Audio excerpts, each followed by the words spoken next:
इससे पहले क्लास में आपको बायोलॉजी में बहुत हद तक समझा दिए थे। बैठो बैठो जल्दी बैठो। बायोलॉजी में कहां तक बता दिए थे?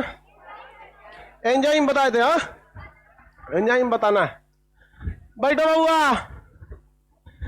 विटामिन B1 का नाम, विटामिन B2, B3, निकोटिनामाइड या फिर 4 होता है, 8, 9, 10, 11, हाँ 11 होता है। विटामिन B5 को क्या कहते हैं? पेंटोथाइमिन। B6 को pyridoxine. B7 biotin. B11 folic cyanocobalamin. B1 की कमी से बेरीबे। B2 किसके लिए? माइटोकॉन। B3 किसके वजह से? बाल का पकना। B4 तो होता नहीं है। B5 पेंटोटाइमिन पेलेगरा। B6 pyridoxine anaemia. B7 biotin विकलांग हो जाएंगे, लकवा मार देगा। क्या हो जाएगा? लकवा मार देगा। किसी को कोई दिक्कत नहीं है? आगे बढ़ जाए। चलिए B11 फॉलिक एसिड पिच। B12 pernicious anaemia.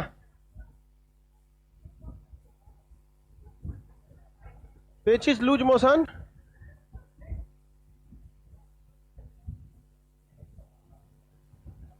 आगे बढ़े। बैठा लो बबनी उसको जल्दी, तो कहीं हट जाएगी वो। हट जाओ बबनी।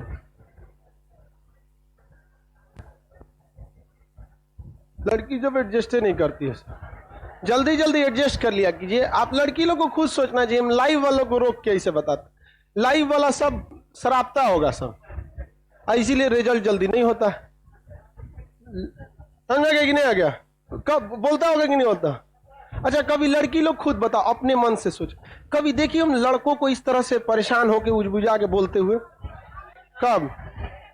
प्रोजेक्टर बस उठाता है सब, उसलिए। अदरवाइज कोई, बाकी सब ही सब में ठीक है। देखो कहीं ना कहीं जाके एडजस्ट हो जाएगा सब, बोलना नहीं पड़ेगा ये सबको।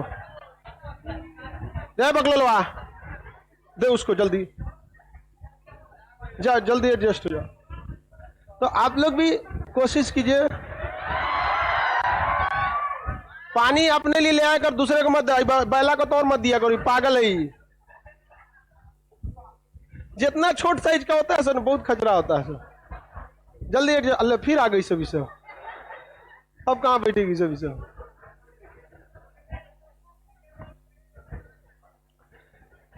आपको हम एंजाइम के बारे में बता देते हैं। एंजाइम एक प्रकार का प्रोटीन होता है। एंजाइम एक प्रकार का क्या होता है? प्रोटीन। यह पाचन की क्रिया में सहायक होता है।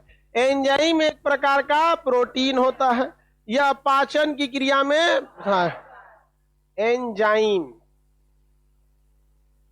एंजाइम क्या होता है भैया? एक प्रकार का प्रोटीन। एंजाइम एक प्रकार का क्या होता है? प्रोटीन होता है। इसका मुख्य काम पाचन की क्रिया। आगे बढ़े। जैसे आप समझिए, सुक्रेज नामक एंजाइम किसे बजाता है? सुक्रोज को। सुक्रेज नामक एंजाइम आगे बढ़े। तो एंजाइम की क्रिया किस लिए जरूरी है?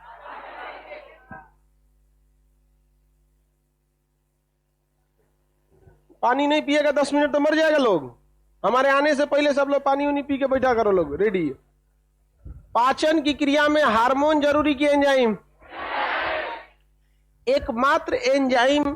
एकमात्र ऐसा पदार्थ पित्त है जो एंजाइम न होते हुए भी पाचन की क्रिया में भाग लेता। आप लोग को पाचन पढ़ा दिए थे पिछले जन्म में ही, मतलब लॉकडाउन से पहले। तो आपको हम पढ़ाए थे कि पित्त की थैली से निकलने वाला पित्त, अंग्रेजी में गाल, या फिर उसी को हम लोग क्या कहते हैं लोग? पित्ताशय से निकलता है पित्त। गाल कहिए या बाइल कहिए, ये हरे रंग का पदार्थ होता है, क्षारीय होता है। ये वसा का पाचन करता है। तो एकमात्र पदार्थ बाइल या गाल है जो एंजाइम न होते हुए भी पाचन की क्रिया में भाग लेता है। किसी को कोई दिक्कत? एंजाइम किसके बने होते हैं? प्रोटीन के। एंजाइम किसके बने होते हैं? प्रोटीन। ये किस में भाग लेता है? पाचन की क्रिया।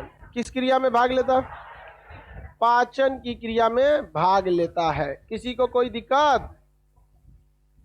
आगे बढ़े।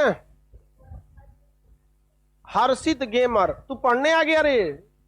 नाम लिखा है हर्षित गेमर, अब पढ़ने आया। आप कह रहे सर आप फ्री फायर खेलते हैं? कभी कभी। एक तो हम फ्री फायर का वीडियो भी यूट्यूब पे अपलोड किए हैं, ना अपने पे नहीं है, दूसरे चैनल पे है। मतलब वो उस खेले थे, डाल दिए थे, किधर से मिल गया किसी को। अब पूरा यूट्यूब पे हल्ला मचले, खान सर फ्री फायर। अरे चाचा, हमें तुम समझ सको, अभी तुम में इतनी समझ नहीं। पबजी नहीं खेलते हैं। पबजी तो वैसे ही बंद हो गया। हमको पहले पबजी लाइट, फिर आ गया। ओ माय गॉड, फिर आ गया ये। चलो ध्यान से समझो यार, पढ़ने आ रहा है पढ़ाई भी करो।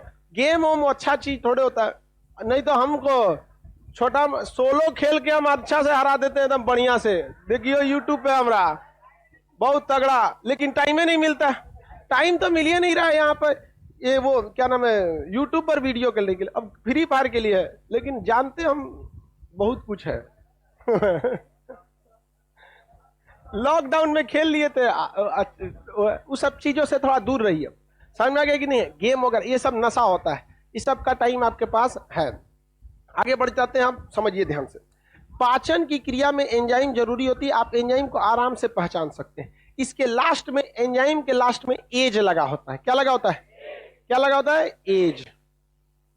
क्या लगा होता है? एज। एग्जाम्पल के तौर पे अगर आप देखेंगे तो आप देखेंगे जैसे सुक्रेज, क्या होता है? Sucrase, lactase, maltase. समझ में आ गया कि नहीं? और जो ग्लूकोज होता है उसके लास्ट में ओज लगा होता है, मतलब कार्बोहाइड्रेट के लास्ट में ओज लगा। Sucrose, galactose, maltose. तो जो कार्बोहाइड्रेट होता है, देखिए एंजाइम का अलग बना दिए। कार्बोहाइड्रेट, कार्बोहाइड्रेट को हिंदी में क्या कहते हैं? शर्करा, हिंदी में शर्करा। इसके लास्ट में क्या होता है? ओज। इसके लास्ट में ओज, ओज। जैसे अगर हम इसमें लास्ट में क्या लगा रहेगा बाबू? As, as. और इसमें क्या रहेगा? ओज। और इसमें एज। जैसे सुक्रेज, सुक्रेज, ये क्या हो जाएगा? एंजाइम। किसको बचाएगा? सुक्रोज। किसे बचाएगा? सुक्रोज। तो ओज लगा है तो कार्बोहाइड्रेट है, ओज लगा है तो कार्बो। तो सुक्रेज नामक एंजाइम किसे बचाएगा? सुक्रोज। यहां पर माल्टेज, माल्टेज नामक एंजाइम किसे बढ़ाएगा? माल्टोज को। किसे बचाएगा? माल्टोज को। समझ में आ गया कि नहीं आ गया? ग्लैक्टेज नामक एंजाइम ग्लैक्टोज को। ग्लूकेज, ग्लूकेज तो सबसे आराम से तो ग्लूकोज पचिए जाता है, तो मोनोसेक्राइड ओकरा पचेला में कौन चीज जाता है? अब किसी से ग्लूकोज ना पचे तो ससुरा दलिद्र मरेगा वो। अब भैया मोनोसेक्राइड होकर ग्लूकोज नहीं पच रहा है तो जिंदा लायक है वो, सीधे मरेगा वहां पर। समझ में आ रहा है कि नहीं आ रहा है? तो पढ़ाई दी है आप लोग को ग्लूकोज। तो ये एंजाइम और इसमें क्या होता है, कुछ डिफरेंस होते हैं। एंजाइम किसके बने होते हैं? प्रोटीन। एंजाइम पाचन में मदद करते हैं। अलग अलग टाइप का एंजाइम होता है। कुछ ऐसा जरूरी नहीं कि सारे एंजाइम में एज लगा। जैसे टाइलिन भी एक तरह का एंजाइम, डाइस्टेज भी एक तरह का एंजाइम है। तो ये अलग अलग टाइप के क्या होता है? एंजाइम होता है। ट्रिप्सिन, पेप्सिन, रेनिन, ये सब भी एंजाइम है, सब जो पाचन की क्रिया करते हैं। लेकिन ये जरूरी नहीं कि सब में क्या लगा हो? एज लगा हो। समझ में आ रहा है कि नहीं आ रहा? ये एक शॉर्टकट हल्का सा बस ऐसे ट्रिक के तौर पे हो गया। अब इसके बाद समझते हैं हार्मोन। क्या समझते हैं? हार्मोन। हार्मोन भी किसके बने होते हैं? प्रोटीन के। हार्मोन भी किसके बने होते हैं? प्रोटीन। एंजाइम भी किसके बने होते हैं? प्रोटीन के बने होते हैं। हार्मोन हमारे शरीर का स्टेबलाइजर होता है। क्या होता है? स्टेबलाइजर। आपके घरों में टीवी जब देखते होंगे तो एक उसके साथ स्टेबलाइजर लगा होता है, देखते हैं कि नहीं? स्टेबलाइजर। ये स्टेबलाइजर क्या करता है? वोल्टेज बढ़ा देता है और वोल्टेज को घटा देता है। केवल बढ़ाने का काम करता है, घटाने का भी, दोनों का काम करता है। एसी में जो स्टेबलाइजर होता है वो ऑटोमेटिक होता है। एसी का स्टेबलाइजर कैसा होता है? एसी का स्टेबलाइजर ऑटोमेटिक होता है। इसमें अपने से वो बढ़ा देगा वोल्टेज, अपने से घटा देगा। और देहात में हम लोग के यहाँ जो बचपन में आप लोग के यहाँ था कि नहीं, हम लोग के यहाँ तो स्टेबलाइजर था, बड़ी टाइट होता था ससुरा ऐसे। आजकल तो इजी वाला आ गया ना, देर ऐठिए तो स्टेबलाइजर में पलट जाता था इसे, तो दाब के और के बाद ऐठना पड़ता था, और पे से कबो कबो इसे ऐठने वाला फ्री होके टूट जाता था, तो पिलास ले आके ससुरा ऐठ पहले जमाने के स्टेबलाइजर वो वोल्टेज को क्या करेगा, बढ़ाएगा, नहीं तो पिलास से उसको क्या करिए, कम कीजिए। तो वो स्टेबलाइजर हमारे शरीर में भी होता है, जिसे हम क्या कहते हैं, हार्मोन। स्टेबलाइजर को क्या कहते हैं हम, हार्मोन। स्टेबलाइजर को हार्मोन। कभी कभी हार्मोन कम निकलता है तो आदमी का वोल्टेज डाउन हो जाता है, और कभी भयानक हार्मोन निकल गया, आओ तोरा देख लो, तो आओ, समझ में आ गया कि नहीं आ गया। तो हार्मोन किसके बने होते हैं, प्रोटीन। शरीर में उत्तेजनाओं को बढ़ाने और घटाने का काम कौन कौन, हार्मोन निकलता कहां से, तो ग्लैंड से निकलता है, ग्रंथियों से, ग्रंथि या ग्लैंड से, ग्रंथि या ग्लैंड से। हार्मोन बनते कहां पे हैं, ग्रंथि या ग्लैंड में, निकलते कहां से, ग्रंथि अंग्रेजी में ग्लैंड से। ये हमारे शरीर के क्रिया को तेज कर सकते हैं या धीमा कर सकते हैं। ये एक कैटेलिटिक का काम करते हैं। जिस तरह से कैटेलिटिक का मतलब होता है किसी रासायनिक अभिक्रिया को तेज या धीमा करने वाला पदार्थ, तेज या धीमा करने वाला पदार्थ। जैसे पानी को खौला रहे हैं तो वो एक रासायनिक क्रिया हो रही है, लेकिन अगर उसमें एक नमक डाल देंगे तो वो उत्प्रेरक का काम करेगा, पानी को क्या कर देगा, जल्दी खौला देगा, पानी को क्या कर देगा, जल्दी खौला देता है। उसी तरह से जो हमारे शरीर में हार्मोन होते हैं वो भी किसके बने होते हैं, प्रोटीन के। किसके बने होते हैं, प्रोटीन के बने होते हैं हार्मोन। किसके बने होंगे बाबू, प्रोटीन के। ये हमारी शरीर में क्या कहते हैं, उत्तेजना, उत्तेजना को बढ़ा सकते हैं या फिर घटा सकते हैं। अतः हम इसे सजीवों में यानी जैव उत्प्रेरक यानी बायोकैटेलिटिक कहते हैं। क्या कहेंगे, बायोकैटेलिटिक। किसी को कोई दिक्कत नहीं है, आगे बढ़ जाए। सर यूरिक एसिड क्या होता है, गठिया नामक बीमारी होती है, आगे पढ़ाएंगे।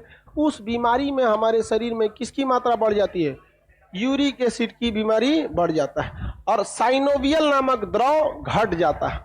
बढ़ेगा यूरिक एसिड, घट जाता है साइनोवियल, तो हमारी हड्डियां चोय चोय करने लगती हैं, जगह जगह दर्द होने लगता है। बूढ़े लोगों में हो जाएगा, उसको कहिएगा बूढ़ऊ सबको बैठिए तो कोनो चीज पहले पकड़ लेगा, सब ऐसे आराम से बैठेगा सब, बाप रे बाप ऐसे कर। समझ में आ गया कि नहीं आ गया। अब यंग एज में लड़का सबको कुछ भी कहिए, उनमें कोई यूरिक एसिड नहीं होता है, किसी को कोई दिक्कत नहीं है। आगे बढ़ जाए। जैव उत्प्रेरक, जीव उत्प्रेरक नहीं, जैव उत्प्रेरक कहते हैं। उत्प्रेरक का काम क्या होता है, किसी रासायनिक अभिक्रिया को या तो तेज कर देगा या तो किसी रासायनिक अभिक्रिया को घटाकर धीमा कर देगा। किसी को कोई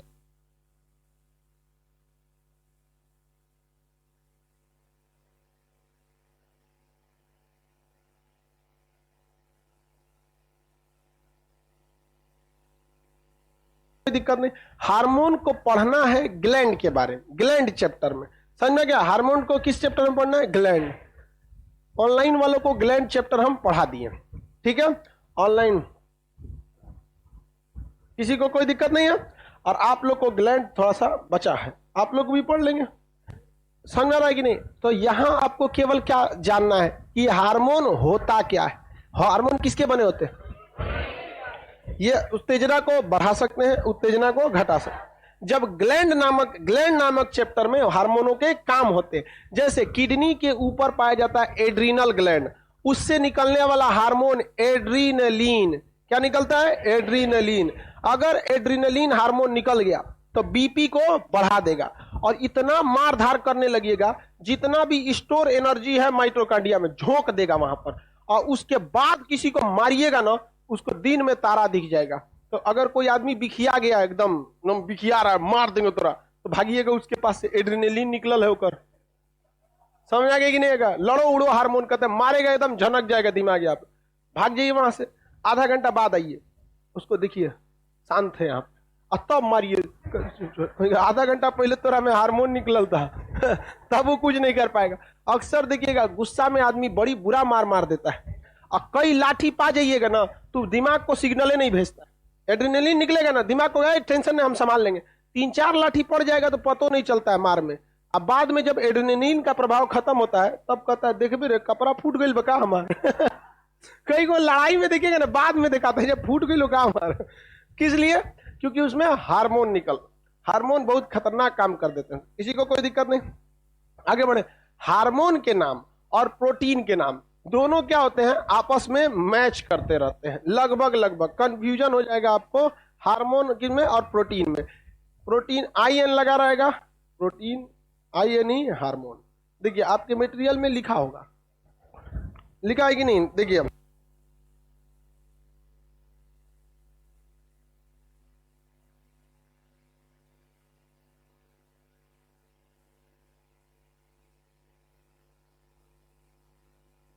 और वो माल्टोज वगैरह वाला तो बढ़ा ही दिए। आयन रहेगा तो क्या होगा, प्रोटीन। जैसे मैं आपको एग्जांपल में लिखा है पेप्सिन, क्या लिखा है, पेप्सिन। और INE लगा रहेगा तो क्या हो जाएगा, हार्मोन। रेनिन, क्या हो गया, रेनिन। INE लगा रहेगा तो हार्मोन, और IN लगा रहता है तो प्रोटीन। कोई जरूरी नहीं है, ये हार्ड एंड फास्ट, ये कोई रूल नहीं है। एक अमूमन आदमी इसे हल्का सा बता दिया, ऐसा कोई रूलिंग नहीं है, आपको नाम यादें रखना पड़ेगा। तो ये हो गया आपको क्या चीज हो गया जी, रेनिन बोल रहा है। प्रोटीन भी है, हार्मोन भी है, रेनिन किडनी के पास से निकलता है, BP को बढ़ा देता है। समझा क्या, खाली आधे पढ़ा है, अभी पढ़े। इससे पहले मेडिकल की तैयारी करते थे, कौन सी का, इंजीनियरिंग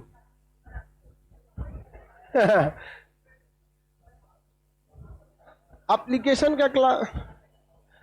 देखिए ग्रुप डी के एग्जाम के लिए, ग्रुप डी के एग्जाम के को लेकर हम लोगों ने पूरा इंटरनल बात करके बैठ गए लोग, मंत्रालय से लेके A to Z सबका कहना है कि दिसंबर मिड में, इसमें दिसंबर मिड में। लेकिन जिस समय में आपका NTPC का एग्जाम चालू हुआ था, लगभग लगभग वैसे ही वो भी 15 दिसंबर से लेना चालू किया था। NTPC भी कब से चालू किया था, 15 दिसंबर से। और आप लोग का नॉर्मल जो अभ्यर्थी थे, इंटरनल वालों का कब से ले लिया था, 15 दिसंबर। और ऐसे आप लोग का 3 या 4 जनवरी से चालू किया था पिछले साल। तो वैसे वैसे आपका क्या चालू करेगा, ग्रुप डी भी।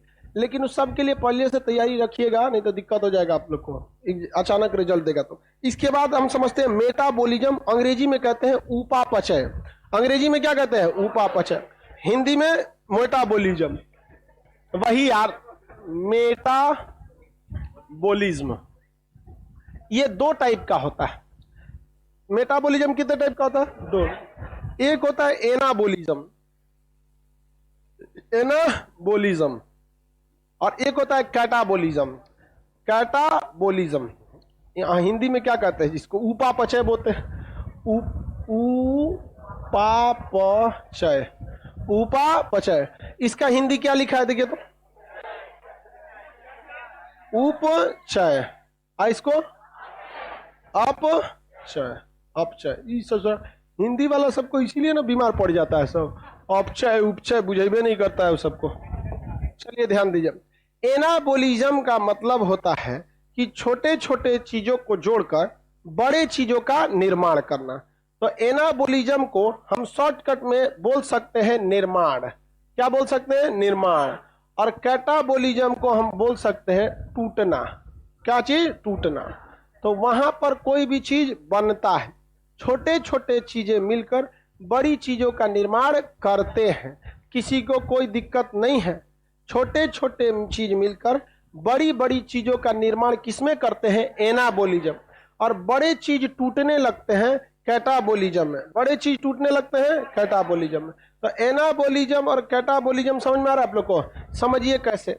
आप पढ़े हैं श्वसन तंत्र में, आपको बताए हैं 38 ATP मिलकर एक ग्लूकोज का निर्माण करते हैं, एक ग्लूकोज का निर्माण करते हैं। ये पढ़ा है कि नहीं पढ़ा है। तो छोटे छोटे चीज मिलकर निर्माण कर दिए। 20 एम्यूनो एसिड मिलकर एक प्रोटीन का निर्माण करते हैं। निर्माण करते हैं कि नहीं करते हैं। तो ये कौन सी क्रिया है, एनाबॉलिज्म। कौन सी क्रिया है, एनाबॉलिज्म। तो शरीर में एनाबॉलिज्म का होना बहुत ज्यादा जरूरी है, चाहे वो हार्मोन का निर्माण हो, पाचन की क्रिया का निर्माण हो, पाचन कह रहे हैं, ग्लूकोज का निर्माण हो। तो जब छोटे छोटे चीज मिलकर किसी बड़े चीज का निर्माण करते हैं तो उसे क्या कहा जाता है, एनाबॉलिज्म। जैसे कई सारे सेल मिलकर एक टिश्यू का क्या करते हैं, निर्माण करना। कई सारे मिलकर क्या करते हैं, टिश्यू का निर्माण करते हैं। ये सारी क्रिया क्या कहलाती है, एनाबॉलिज्म। क्या कहलाएगा, एना। अब हम समझ, एनाबोलिज्म हो गया। अब हम समझते हैं कैटाबोलिज्म। कैटाबोलिज्म में कोई भी बड़ा पदार्थ टूट करके आ जाएगा, छोटा हो जाएगा। कोई भी बड़ा पदार्थ टूट करके आ जाएगा, छोटा हो जाएगा। जैसे आप भर थरिया खाना खाते हैं, उस खाना के अंदर प्रोटीन है, उसमें फैट है, मिनरल है, विटामिन है, कार्बोहाइड्रेट है। इतना भर तरिया खा गए, उसमें 75 चीज क्या है। जो विटामिन खाए हैं उसके तो पाचन में कोई झमेला नहीं, वो अपना अपना काम कर देगा, कोई झमेला नहीं है पाचन में उसमें। लेकिन जरा याद कीजिए, अगर प्रोटीन खाए हैं, उस ससुरा टूटेगा प्रोटीन, नाइट्रोजन अलग, हाइड्रोजन अलग, ये अलग होगा। अगर कार्बोहाइड्रेट खाए हैं, तो कार्बोहाइड्रेट में यदि आपने मोनोसेक्राइड खाया है, मोनोसेक्राइड में एग्जांपल ग्लूकोज वगैरह, तो अगर आपने मोनोसेक्राइड खाया तो टेंशन है नहीं, आराम से पच जाए। लेकिन अगर डाइसेक्राइड खाए हैं, पचने में टाइम लगेगा। पॉलीसेक्राइड तो ससुरा पचता ही नहीं है।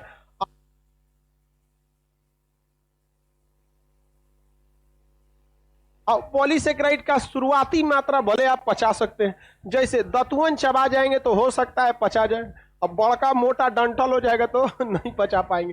तो पॉलीसेक्राइड सुक्रोज वगैरह हम थोड़ा हल्का सा ना बराबर क्या कर सकते हैं, पचा, अदरवाइज में ऐसे नहीं पचा सकते। समझ में आ गया नहीं? आगे बढ़े। सर फट जाता है तो वहां बाल क्यों नहीं आता है?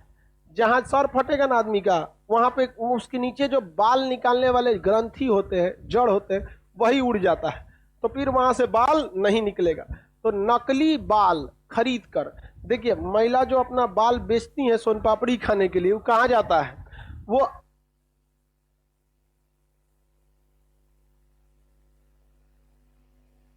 चला जाता है फैक्ट्रीज वगैरह में। अब उस फैक्ट्री में उन बालों को धुला जाता है हेड एंड शोल्डर से हेड एंड शोल्डर से नहीं, उसको अलग अलग शैम्पू वैम्पू में फैक्ट्रीज में धुला जाता है। उन फैक्ट्रीज में जब धुल लिया जाता है तो उसके बाद से उसको अलग अलग साइज का काट लिया जाता है। कभी कभी उसका प्रयोग पेंटिंग के ब्रश बनाने में किया जाता है, या फिर कोई वीआई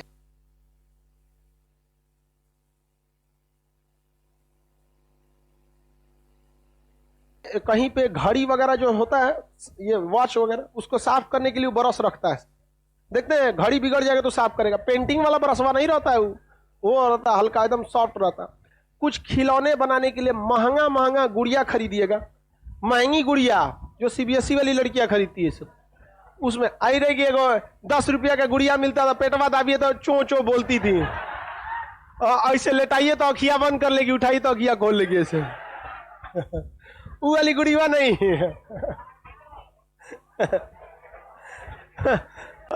लड़की सब ना बचपने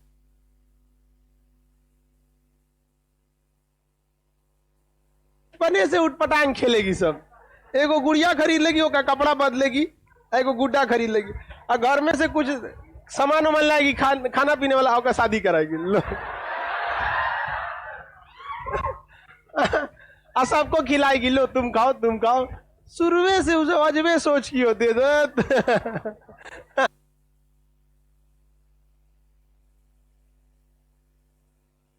और लड़का सब शुरुए से खचड़ा, गुल्ली डंडा खेलेगा, एगो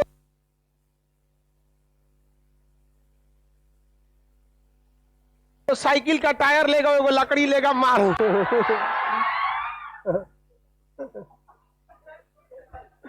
हाँ, उसके पूरा धूप में, नहीं तो 7 गो ईंटा साज देगा इस ईंटा पे मार। तो वो जो गुड़िया वगैरह बनती हैं, तो उसका जो बाल होता है वो कहां से आता है? यही महिलाओं का जो बाल फेंक दी गई जाती है, उसको छोट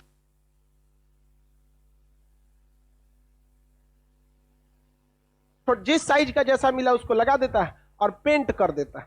पेंट देखते हैं गुड़िया सब जो होती है, कोनो का काला बाल रहेगा, कोनो का कुछ या अजब अलग टाइप का, अरे उजला रहता भी होगा। अब कौन है अपना, हम लोग को 15-20 साल पहले का गुड्डा गुड़िया देख ले आदमी, कितना याद रहेगा। ओके, अखिया पे देखिएगा, वो सब का जो मेकअपवा रहता है ना, खूब ऐसे ऐसे अखिया का बलवा बनाता है उसको,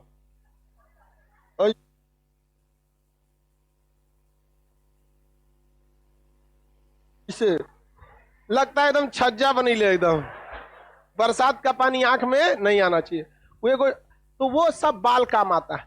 तो ये बाल जो होता है वो तो जिसको आर्टिफिशियल बाल लगाना है तो डॉक्टर से कंसल्ट करेंगे, तो वही बलवा को क्या करेगा, लेके और आपकी क्या करता है, ट्रांसप्लांट कर देता है। और नहीं तो कुछ बाल ऐसे आते हैं जो टोपी की तरह पहन लिया जाता है अंदर, और क्या कहे पहन लीजिए, उसको नकली बाल होता है। समझ में आ गया कि नहीं आ गया? नकली बाल, वो सब बाल के अलग अलग काम होते हैं, अदरवाइज में बाल दोबारा नहीं निकल सकता। आगे बढ़ जाते हैं। तो ये टूटे हुए क्रिया को कौन बड़ा करता है? किसी चीज को तोड़ने की क्रिया कैटाब। जब आप पाचन करते हैं तो क्या होता है? कैटाबोलिज्म। मुंह में टाइलिन किसका? स्टार्च को तोड़ देता है। दूध को तोड़ देता है पेट में। रेनिन, ट्रिप्सिन, ये पेप्सिन,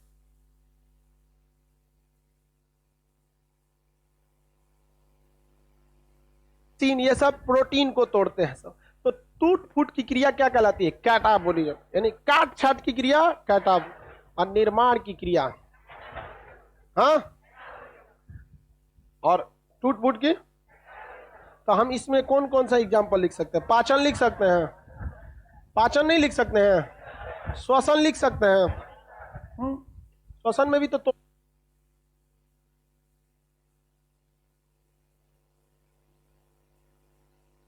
फोड़ हो जाता है। हम ऐसे क्या लेते हैं? गैस। हवा में क्या लेते हैं? गैस, एयर लिए। इसमें 78% क्या? Nitrogen, 21% oxygen, 0.03% nitrogen. तो इसको तोड़ फोड़ होता है कि नहीं? नाइट्रोजन अलग करो, हाइड्रोजन अलग करो, ऑक्सीजन अलग करो, ऑक्सीजन को ले जाएगा हीमोग्लोबिन, बाकी सबको सब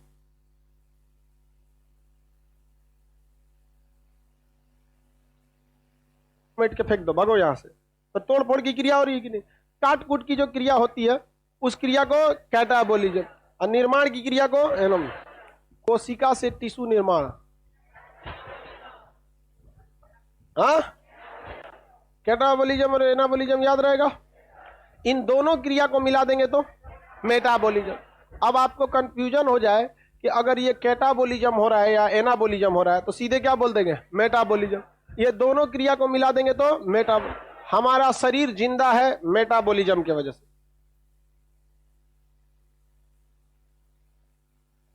किसकी वजह से? अगर मेटाबोलिज्म रुक गया तो बहुत दिक्कत होगा। छोटे बच्चों में एनाबोलिज्म ज्यादा होता है तो उनका शरीर निर्माण तेजी से होता है। बूढ़े लोगों में कैटाबोलिज्म तेजी से होता है, उनका कोशिका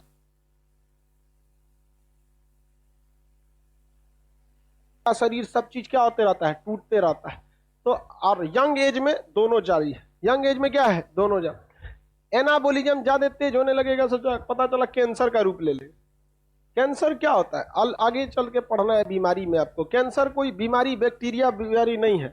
आपकी कोशिका पगला जाती है, उसी को क्या कहा जाता है? कैंसर कहा जाता है। जैसे इस क्लासरूम अपनी मैक्सिमम कैपेसिटी पे चल रहा है, अगर हम इसमें और एडजस्ट करना चाहें तो 30-40 लड़का एडजस्ट कर सकते हैं। पता चला एक और बैच का लड़का बोला लिए इसको छुट्टी नहीं देनी, क्या हाल होगा? इसी को कहा जाता है कैंसर। कि जगह जितना है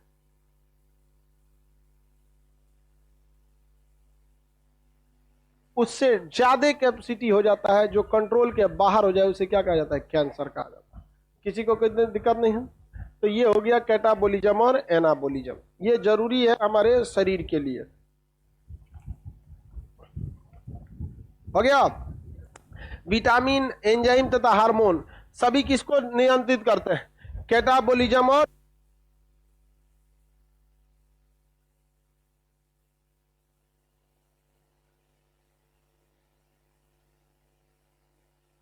मेटाबोलिज्म। यानी सीधी सी बात किसको? मेटाबोलिज्म। अगर आपके शरीर में विटामिन है, एंजाइम है, प्रोटीन है तो आपके शरीर का क्या सही रहेगा? मेटाबोलिज्म। और अगर ये नहीं है तो आपका शरीर का मेटाबोलिज्म सिस्टम चौपट होना फिक्स है।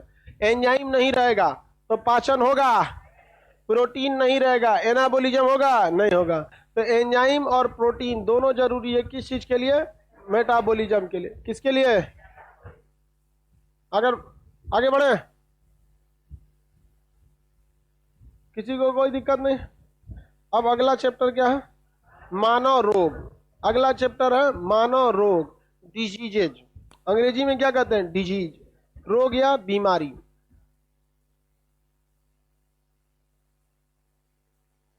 देखिए, बीमारी या रोग कुछ खास अलग चीज नहीं होता है। हमारे अगल बगल में हम सब किसी न किसी बीमारी से ग्रस्त हैं। सब का सब इंसान किसी न किसी बीमारी से ग्रस्त है, लेकिन पढ़ना उसी बीमारी को है जिससे ज्यादा इफेक्ट पड़ता है। तो शरीर में आने वाले ऐसे चेंजिंग जो जिसे शरीर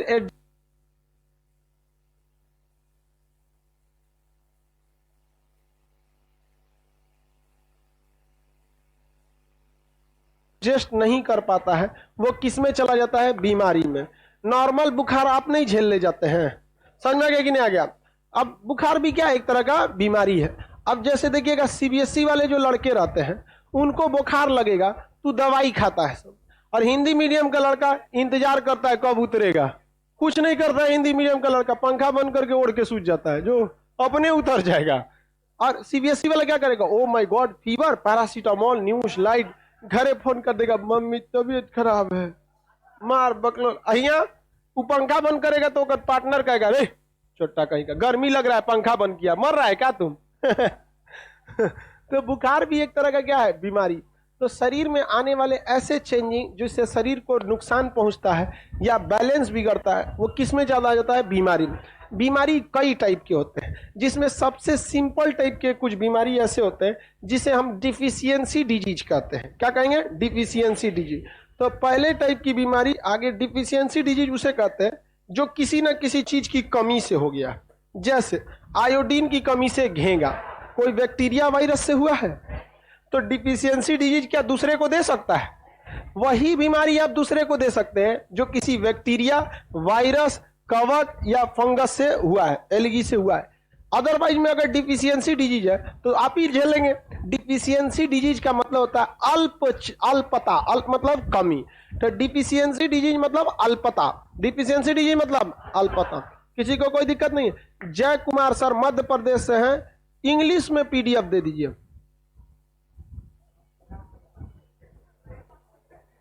मध्य प्रदेश का, मध्य प्रदेश सीबीएसई वाला होगा। अरे देखते रहो, हम तो हिंदी इंग्लिश दोनों बोलते हैं यार। अभी डिफिशियंसी बोले हैं कि नहीं? हिंदी में उसे क्या कहते हैं? अल्पता। तो डिफिशियंसी डिजीज या अल्पता वो किसी न किसी चीज की कमी से होता है। जैसे आंखों की रतौंधी विटामिन ए की कमी से, स्कर्वी रोग बी की कमी, सी की कमी से, beriberi C, beriberi B, rickets D, नपुंसकता ई। अगर हमारे शरीर में इंसुलिन की कमी हो जाएगी, शुगर, इंसुलिन की कमी हो गई, डायबिटीज, आयरन की कमी हो गई, एनीमिया, आयरन की कमी हो जाएगी, आदमी का शरीर गिरा गिरा रहेगा, बहुत सोएगा जरूरत से ज्यादा, धब धब गिरेगा बेहोश होके। देखिएगा किसी किसी कोई अजीब बड़ी टाइप का बेहोश हो जाता है, खोलेगा ना उससे, सोएगा तो आधा आँखिया खुले रहेगा। अरे पूरा बंद करके सोना, डर लगता है जो सोया है कि आधे जंगले। देखिए आधा आँखिया खोल के सोता है। कंफ्यूजन तो हमको कभी कभी हो जाता है, मरना ना गया। ये घुमारी कौन सी होता है रे? चक्कर। चक्कर भी शरीर में, दिमाग में मैसेज ले जाता है सोडियम, और अगर शरीर में सोडियम की कमी हो गई तो आपको क्या आने लगेगा? चक्कर। सोडियम की कमी हो गई, चक्कर। तो ये सारी बीमारियां डिफिशियंसी डिजीज होती हैं। कौन सी होती है? डिफिशियंसी। जैसे प्रोटीन की कमी से मरस्मस या क्वेसिकोर्स। तो डिफिशियंसी डिजीज में कोई दिमाग नहीं लगाना है, जोन चीज की कमी हो गई ठूस दीजिए ससुराल में, जो सही हो जाएगा। समझ में आ रहा है कि नहीं आ रहा है? जैसे इंसुलिन की कमी हो गई, इंसुलिन का इंजेक्शन आता है और आदमी खुद से लगा लेता है, उसका नीडल बहुत छोटा होता है, यहाँ पे पेट पे लगा लीजिए, ऐसे कपड़ा के ऊपर से लगा लीजिए, ले इंसुलिन हो गया काम खत्म। तो शुगर वाले लोग क्या लगा लेते हैं? इंसुलिन। शुगर आजकल कॉमन बीमारी होते जा रहा है। शुगर, जो महिलाएं गर्भवती होती हैं इनमें भी इंसुलिन की कमी हो जाती है, क्योंकि सारा इंसुलिन कहाँ चल जाता है? बचवा में। तो उन सब को भी क्या हो जाता है? डायबिटीज का डर हो जाता है, शुगर मत हो जाए, तो डॉक्टर उन लोग को भी क्या देता है? इंसुलिन की गोली खाने के लिए। और अगर चेकअप करता है तो उस सबको मतलब और क्या दे देगा? इंजेक्शन के रूप में। आजकल की लड़की सब, महिला जो है गर्भवती हो जा रही है, तो ऐसा लग रहा है जैसे मतलब नौटंकी उन सबका 7वां आसमान पे चल जाए। और ये नहीं समझ रही बकलोलिया कि ये जो गलती वो कर रही है इसका खामियाजा पूरी जिंदगी उस बच्चा को भुगतना पड़ेगा, पहले बच्चा को ही भुगतना पड़ेगा। अरे यार, उस बच्चा को पेट में रख के उस ससुरा उसको सुकुवार बना के रख दिया, न काम करेगी न कुछ, और पढ़ल लिखल उतना नहीं रहेगी, ओकरा लगेगा हमरे पेट में दू लड़का है तो हमरा 2 आदमी का खाना खाना चाहिए, अपना भी और एकरा भी। रे ससुरी तो नहीं, कोई ऐसा जरूरत नहीं होता है। जो एक नॉर्मल लेकिन ना बैठल रहेगी कोना में, इसे महाबकलोल होती है सब। आप लोग भी इस सब का ध्यान रखिएगा, समझ में आ रहा है कि नहीं आराम?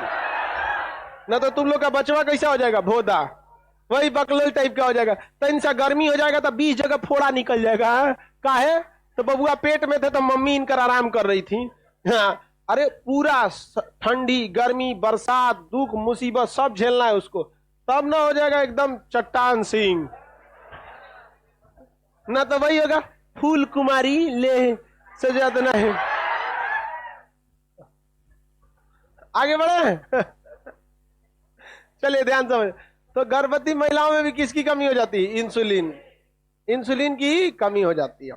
तो ये डिफिशियंसी डिजीज कोई खतरनाक में नहीं आता है, लेकिन कुछ कुछ डिफिशियंसी डिजीज बहुत खतरनाक हो जाता है। जैसे आयोडीन की कमी से क्या हो जाता है? घेगा, इतना बड़ा गला लटक गया। आप आयोडीन खाते रहिए, पतंजलि का नमक, टाटा का नमक, आशीर्वाद नमक, कुछ अब काम करने वाला नहीं। ये डिफिशियंसी डिजीज आपको पढ़ने में पहले से पता है, क्योंकि जब आप न्यूट्रिशन पढ़ रहे होते हैं तो उसी के साथ साथ उसकी डिफिशियंसी डिजीज भी पढ़ लेते हैं। जैसे जब आप विटामिन ए पढ़ रहे थे तो उससे होने वाला डिफिशियंसी डिजीज रतौंधी पढ़ लिए थे, समझ आ गया कि नहीं? ब्लाइंडनेस बीमारी रतौंधी जो होता है, नाइट ब्लाइंडनेस बोलते हैं उसे, रतौंधी रात में नहीं दिखता है वो। अब हम समझते हैं वंशानुगत बीमारी, जिसे हम लोग कहते हैं जेनेटिक। कौन सी? जेनेटिक्स। वंशानुगत यानी जेनेटिक्स, जेनेटिक यानी अनुवांशिक बीमारी, अनुवांशिकी। ऐसी बीमारी जो खानदान दर खानदान क्या हो रहा है? चलते आ रहा है, उसे क्या कहा जाता है? जेनेटिक। जैसे आपका कलर ब्लाइंडनेस, क्या हो गया? कलर ब्लाइंडनेस, वो खानदान दर खानदान क्या हो रहा है? चल रहा है, कलर ब्लाइंडनेस। हीमोफोलिया, हीमोफोलिया एक ऐसी बीमारी होती है, इंग्लैंड की महारानी से फैला था। इस बीमारी में अगर कहीं कट जाता है तो वहां खून जमता नहीं है, और खून जब जमेगा नहीं तो पूरा का पूरा ब्लड क्या हो जाएगा? सीक्रेट होके बह जाएगा। तो हीमोफोलिया नामक बीमारी, ये सब कैसी बीमारियां हैं?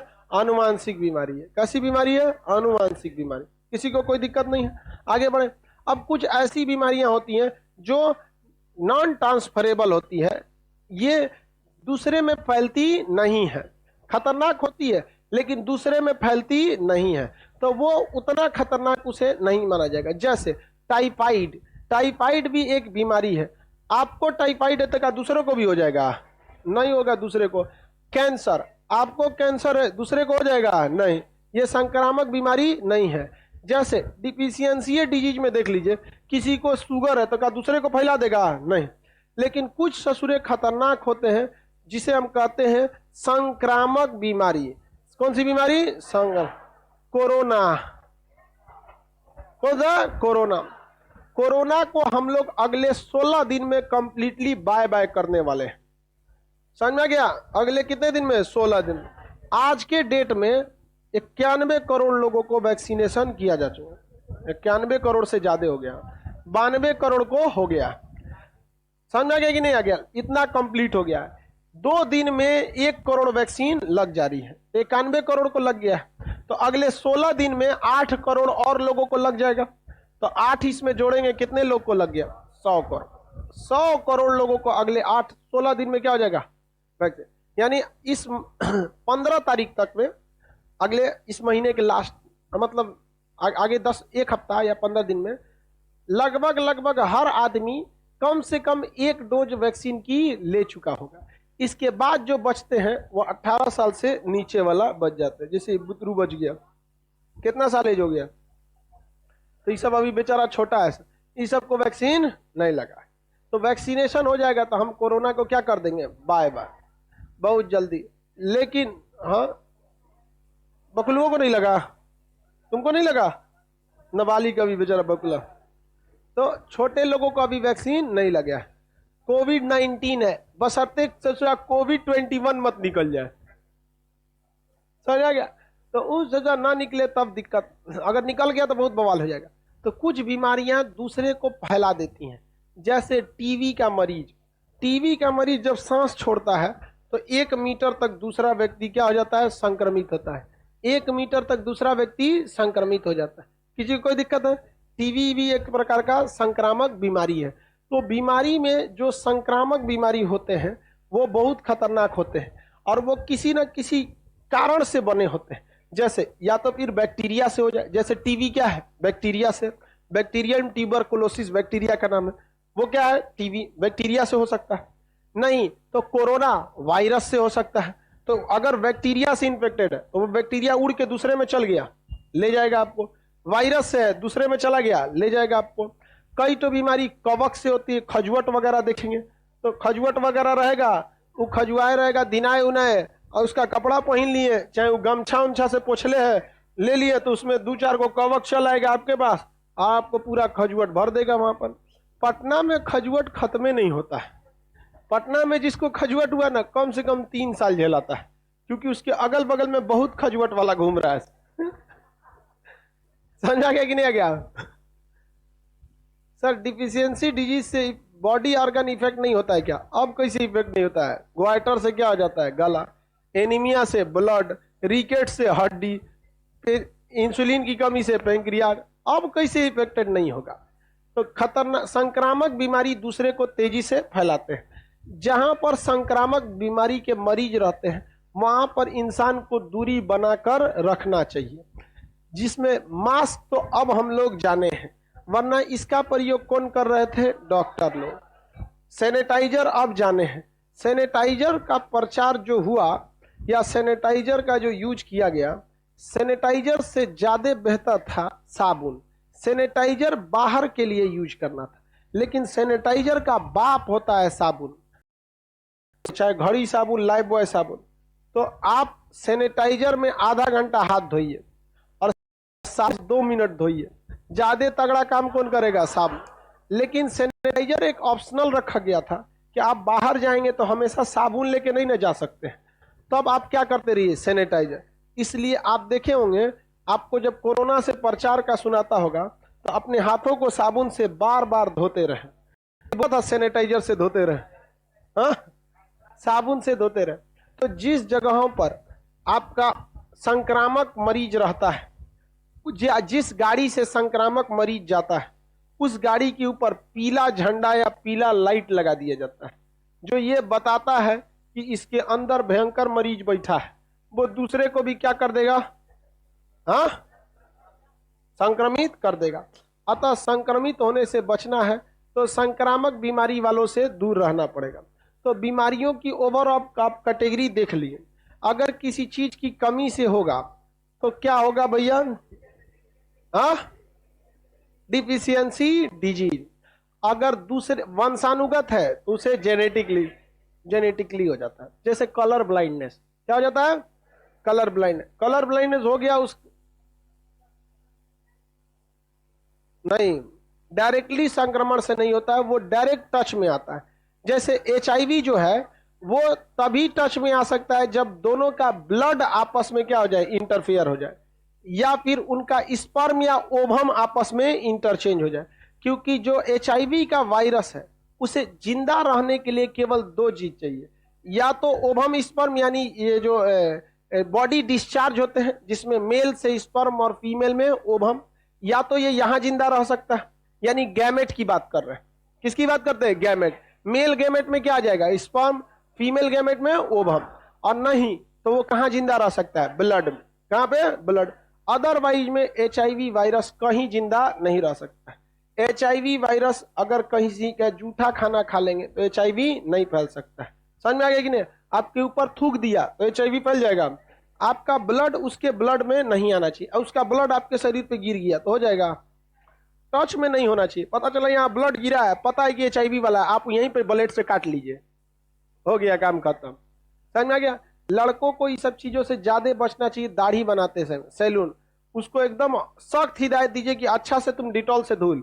इतना खचरई करता है सर, वही डेटॉल से, हाँ तो सही से कर देंगे।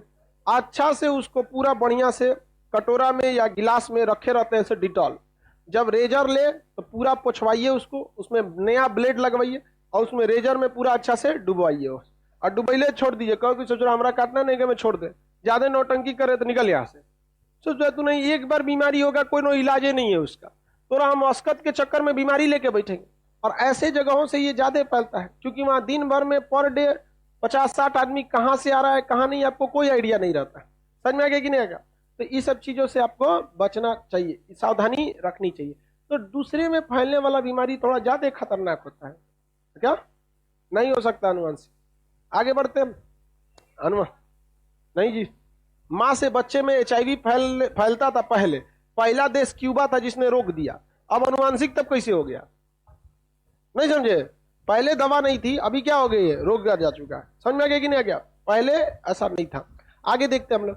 तो देखिए आप बताइए सबसे खतरनाक बीमारी कौन हो जाएगा? जो संक्रामक है, क्योंकि जिस इंसान में पीड़ित है वो तो ससुरा टेंशन में है ही है, साथ में वो डॉक्टरों को दे देगा, दूसरे को भी दे देगा, इसलिए ज्यादा खतरनाक हो। आपके घर में कोरोना का मरीज है और आप ही के घर में मान के चलिए शुगर का मरीज है, खतरनाक कौन है? हालांकि जान तो शुगर भी ले लेता है, ऐसा नहीं है कोरोना नहीं लेता है, तो नहीं। अब जैसे आपके घर में कोई मलेरिया का मरीज है और कोई कोरोना का मरीज है, पता है कोरोना से ज्यादा जान किसने लिया है? मलेरिया ने लिया है। बहुत खतरनाक बीमारी, बहुतों का जान लिया है मलेरिया। अभी भी हर साल भारत में केवल 80,000 लोग की जान ले लेता है। हर साल भारत में अभी भी मलेरिया कितने लोग का जान लेता है? 80,000 का। और हम लोग के अगल बगल में एक मच्छर ऐसे ही घूम रहा है, सब मच्छर नहीं मच्छरनी, सब मच्छर सब शरीफ होता है सब, वो मतलब फूल का रस चूसता है, मच्छरनी सब मलेरिया कर देती है। तो अब हम लोग स्टार्ट करते हैं बीमारी 4 अलग अलग कारणों से। हम तो कैटेगरी देख लिए, अगर बीमारी वायरस से भी हुआ है और अगर दूसरे को नहीं फैला रहा है तो क्या कोई दिक्कत है? हाँ नहीं है। जैसे HIV वायरस से ही होता है, डायरेक्टली वो ट्रांसमिटेड नहीं होता। हमारे बगल से कोई HIV का मरीज चला जाएगा तो पता चलेगा, कोई दिक्कत नहीं है। हाँ क्या चीज? मच्छर नहीं, मच्छर काटने से HIV नहीं हो सकता है, क्योंकि मच्छर उसको अपने ब्लड में नहीं रखता है, पी जाता है पेट में, और पेट में ब्लड बर्बाद हो जाता है। पेट में ब्लड क्या